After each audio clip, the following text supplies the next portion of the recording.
ఆచి చికెన్ మసాలా. దేశీయ స్టాక్ మార్కెట్లు లాభాల్లో ముగిశాయి. సెన్సెక్స్ 521 పాయింట్లు, నిఫ్టీ 159 పాయింట్లు లాభపడాయి.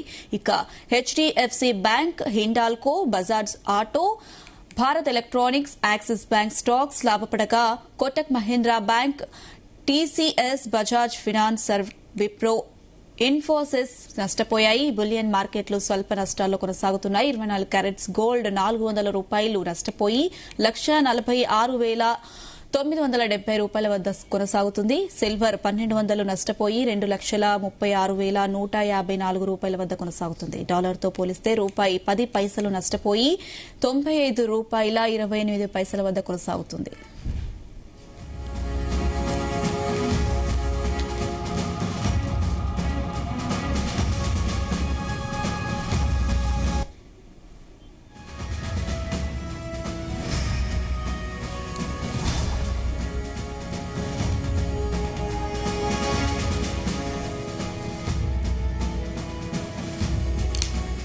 దేశీయ స్టాక్ మార్కెట్లు లాభాల్లో ముగిశాయి. సెన్సెక్స్ 521 పాయింట్లు, నిఫ్టీ 159 పాయింట్లు లాభపడ్డాయి.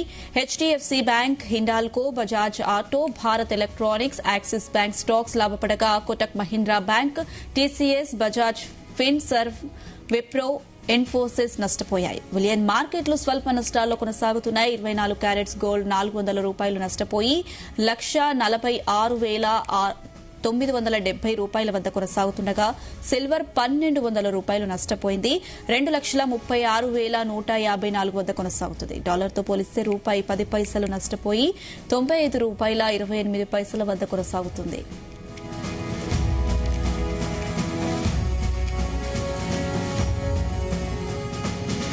ఈ అంశానికి సంబంధించి మనతో డిస్కస్ చేయడానికి సీనియర్ స్టాక్ మార్కెట్ ఎక్స్పర్ట్ జీవి సత్యనారాయణ గారు ఫోన్ లైన్ లో సిద్ధంగా ఉన్నారు. నమస్తే అండి సత్యనారాయణ గారు. నమస్తే అనుష.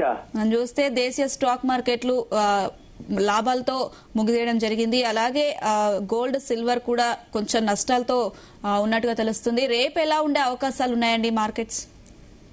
ఓకే, మీరు అన్నట్టు ఇప్పుడు మన మార్కెట్లు బిఎస్సి సెన్సెక్స్ 521 పాయింట్లు పెరగడం జరిగింది. నిఫ్టీ 159.50, నిఫ్టీ 500 వచ్చి 132.8, బ్యాంక్ నిఫ్టీ 353 పాయింట్లు.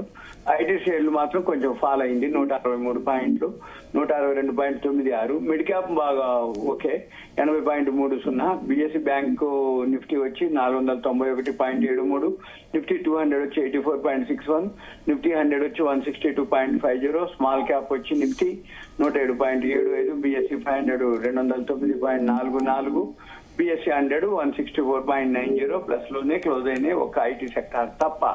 ఇకపోతే ఈ 50 ఏదైతే నిఫ్టీలో ఉంటాయో 26 ప్లస్ 24 అంటే న్యూట్రల్ ఉన్నట్టు. మార్కెట్ మాత్రం ప్లస్ లో క్లోజ్ అయింది కానీ అవి మాత్రం న్యూట్రల్ గా ఉన్నాయి.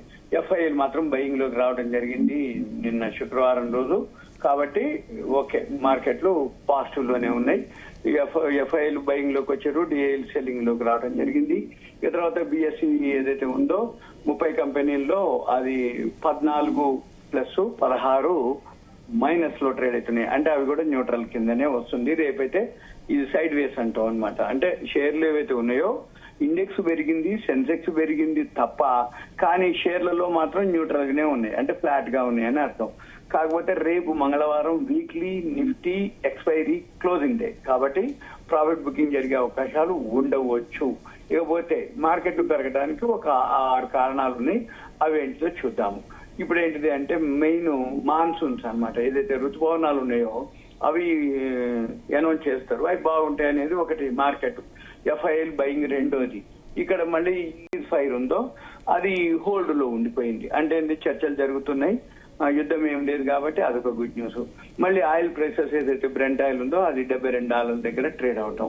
ఇక బాండ్ ఈల్డ్స్ పడిపోవటం, దాంతో ఏవైతే వాల్యూ స్టాక్స్ ఉంటాయో అవి పెరగటం, అంటే బయింగ్ ఎక్కువ జరగటం. దాంతో మన మార్కెట్లు పాజిటివ్ లో ఉండటం జరిగింది. గోల్డ్, సిల్వర్ ఇంటర్నేషనల్ మార్కెట్ లో $41,166 ఉంది. మన దగ్గర మాత్రం కొంచెం మైనస్ లో ఉంది, కానీ ఏం కాదు, కొనుక్కోవచ్చు అనమాట. ఇప్పుడు గోల్డ్ వచ్చి $500 మైనస్ లో ఉంది. సుమారు సిల్వర్ కూడా అక్కడే $500 ఆ మధ్యలో నిన్నటి మీద కొంచెం డౌన్ లో ఉంది. పెద్ద ఇబ్బంది ఏం లేదు, కొనుక్కోవచ్చు. ఓవరాల్ గా పెరిగే అవకాశాలే ఉన్నాయి. రేపైతే మాత్రం కొంచెం ప్రాఫిట్ బుకింగ్ జరిగే అవకాశాలు ఉన్నాయి. కానీ మనం చూడవలసింది ఏంటిదంటే ఇప్పుడు మోడీ గారు న్యూజిలాండ్, ఆస్ట్రేలియా పర్యటనలో ఉన్నారు. అది కొంచెం పాజిటివ్. అక్కడ ఏదైనా న్యూస్ వస్తే ఇక్కడ మన మార్కెట్ లో పాజిటివ్ లో ఉంటాయి.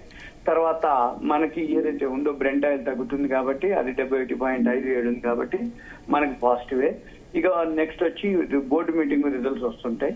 ఇప్పుడు స్టార్ట్ అవుతాయి అనమాట. ఈ బోర్డు మీటింగ్ రిజల్ట్స్ ని బట్టి ఏవైతే కంపెనీలు ఉన్నాయో ఆ కంపెనీలు అంటే ఇండివిజువల్ స్టాక్స్ అనుకోండి, సెక్టార్ చూసుకొని అవి కనుక కొనుక్కోగలిగితే ఓకే, నో ప్రాబ్లం. ఇప్పుడేమి మనకి క్లీన్ అనమాట. అంటే ఎక్కడ ఏమి ప్రాబ్లమ్స్ లేవు, ఈవెంట్స్ లేవు. అమెరికా ఇరాన్ వార్ ఏదైతే ఉందో అది ఇప్పుడు లేదు, అది హోల్డ్ లోకి వెళ్ళిపోయింది.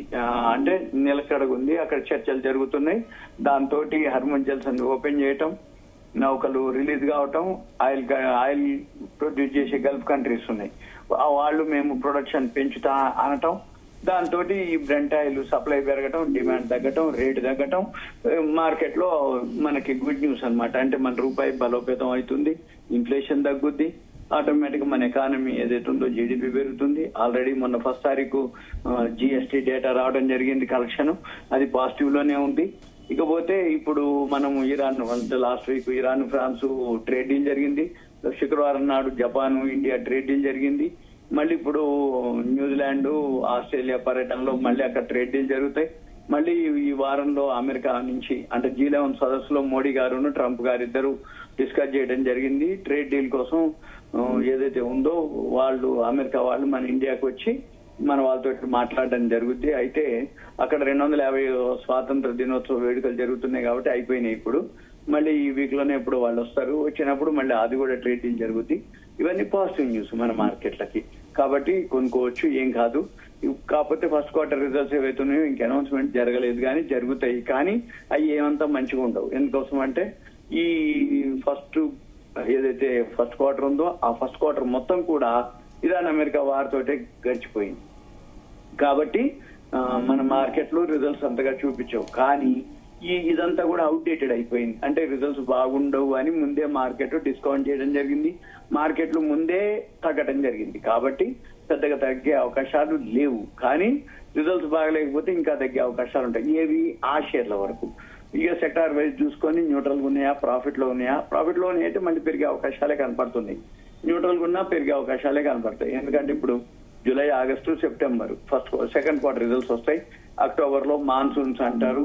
ఇక మాన్సూన్స్ కొంచెం పాజిటివ్ ఉండే అవకాశాలు ఉన్నాయి. అవి కనుక అయితే ఆటోమేటిక్ గా మళ్ళీ మన మార్కెట్ పాజిటివ్ లోనే ఉంటాయి. రిజల్ట్స్ వచ్చేంత వరకు కొంచెం పచ్చగానే ఉంటది. ఈ మంత్ అంతా జూలై 31 వరకు రావాలి 5,000 కంపెనీలు. ఒకవేళ 1-6 మిగిలిపోయినా కానీ ఆగస్టు 15 వరకు మొత్తం 5,000 కంపెనీల ఏదైతే డేటా ఉందో అవన్నీ కూడా వచ్చేస్తాయి. ఏది రిజల్ట్స్ విషయంలో మన పని ఏంటిది, రిజల్ట్స్ చూసుకోవాలి. రిజల్ట్స్ తో పాటుగా ఇప్పుడు మోడీ గారు ఫ్రాన్స్ కి మనకి డీల్ ఏం జరిగింది, జపాన్ కి మనకి ఏం డీల్ జరిగింది, ఇప్పుడు ఆస్ట్రేలియా, న్యూజిలాండ్ ట్రేడ్ డీల్ ఏమేం జరుగుతున్నాయి, అమెరికా వాళ్ళు మన దగ్గరికి వస్తే ట్రేడ్ డీల్ ఏం జరుగుతుంది, ఇవన్నీ కనుక ఉంటే ఆ షేర్లు మల్టీ బ్యాగర్లు అయ్యే అవకాశం ఉంటాయి రాబోయే రోజుల్లో. ఆ షేర్లను ఫోకస్ చేస్తే ఆ షేర్లకి ఆర్డర్ బుక్ ఎక్కువ ఉంటుంది అన్నట్టు. ఈ ఆర్డర్ బుక్ ఏదైతే ఎక్కువ ఉంటుందో ఆటోమేటిక్ గా సేల్స్ పెడితే టర్న్ ఓవర్ పెడితే ప్రాఫిట్ పెడితే షేర్ ప్రైస్ పెడుతుంది. మార్కెట్ ఎలా అని ఉండని, మార్కెట్ పాజిటివ్ ఉండొచ్చు, నెగిటివ్ ఉండొచ్చు, న్యూట్రల్ ఉండొచ్చు, అప్ అండ్ డౌన్ ఉండొచ్చు, ఒడిదుడుకులు ఉండొచ్చు, అన్ని కామన్. కానీ కంపెనీలో గనక వర్త్ ఉండి షేర్ లో గనక వాల్యూ ఉంటే ఆ వాల్యూ ఎలా గుర్తుపట్టాలి, నెట్ ప్రాఫిటే. పోయిన సంవత్సరానికి ఈ సంవత్సరం నెట్ ప్రాఫిట్ ఎంత ఉంది, నెట్ ప్రాఫిట్ ఇంక్రీజ్ అయ్యే అవకాశాలు ఉన్నాయా, డిక్రీజ్ అయ్యే అవకాశాలు ఉన్నాయా, న్యూట్రల్ గా ఉన్నాయా అవకాశాలు గుర్తుపట్టాలి. ఇంక్రీజ్ అయ్యే అవకాశాలు దాని ఆర్డర్ బుక్ కనుక ఎక్కువ ఉంది అంటే ఆటోమేటిక్ గా మార్కెట్ తో పని లేకుండా ఆ కంపెనీ దాని పని చేస్తూ పోతుంటది. కాబట్టి ఆటోమేటిక్ గా ప్రాఫిట్ వస్తుంది. ప్రాఫిట్ అంటే ఈ మార్కెట్ తోటి పని లేదు. మార్కెట్ ప్లస్ ఉండని, మైనస్ ఉండని, న్యూట్రల్ ఉండని. మార్కెట్ పెరిగితే మన షేర్లు పెరుగుతాయి, ఏది వాల్యూ ఉన్న షేర్లు. మార్కెట్ పడితే పడవు, అక్కడ నిలబడతాయి. మార్కెట్ న్యూట్రల్ గా ఉందనుకో న్యూట్రల్నే ఉంటాయి, ఏం కాదు. కానీ మూమెంట్ వచ్చినప్పుడు మాత్రం అవి చాలా చాలా ఫాస్ట్ గా వెళ్ళిపోతాయి అనమాట. అప్పుడు వీళ్ళు చూసినా ఉపయోగం లేదు, అరే అది చూస్తున్నా కానీ పెరిగిపోయింది, అనవసరంగా మిస్ అయిపోయినామని అనుకుంటారు. కాదు, దానిలో వాల్యూ ఉంది, మార్కెట్ పడింది, అప్పుడు అది కూడా పట్టడం జరిగింది తప్ప వేరే విధంగా కాదు. దాని ఆర్డర్ బుక్ మనకి main. Order book plus net profit. Order book ఎట్లా ఎక్కువ ఉంది అంటే నెట్ ప్రాఫిట్ కంపల్సరీగా ఎక్కువనే ఉంటది. అది కనుక మనం గమనించగలిగి, అది కనుక చూడగలిగితే, అది కనుక net profit quarter annual year on year quarter on quarter అది కనుక మనం పట్టుకోగలిగినాం అనుకోండి, ఇక అసలు ఏమీ లేదు. ఎలా ఉండని మార్కెట్ పాజిటివ్ ఉండని నెగిటివ్ ఉండని మీ అకౌంట్ మాత్రం ఓకే. లాస్ లో ఉండదు. ఓకే అండి, థ్యాంక్ యూ అండి సత్యనారాయణ గారు.